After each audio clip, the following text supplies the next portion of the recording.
Hello, এই দেখো এখানটায় আমি মা আর পাপা মিলে যাচ্ছি কালিকা ঠাকুর দেখতে। আর আমাদের বহরমপুরে কালিকা ঠাকুর খুব ভালোভাবে মানানো হয় এই সোনাপট্টি এরিয়াটায়। এখানটায় পুরো রাস্তায় লাইটিং দিয়ে এত সুন্দর করে সাজিয়েছে।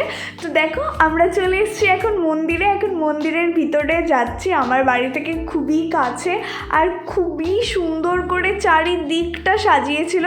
এখানটায় রামকৃষ্ণদেব, সারদা মা, স্বামী বিবেকানন্দ সবাইকে রেখেছে দেখো। আর সামনে গান হচ্ছিল আর মন্দিরটা এত সুন্দর করে সাজিয়েছে দেখো তোমরা।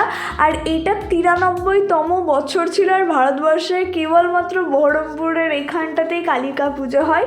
এটা মা কালিকা যেন তোমাদের সবাইকে খুব ভালো রাখুক। আর এখানটায় আমি আর মা এই দেখো, আর তারপরে একটু প্রসাদ নিয়ে নিয়েছিলাম, দিয়ে বাড়ি চলে এসেছিলাম। এরকমই ছিল দিন।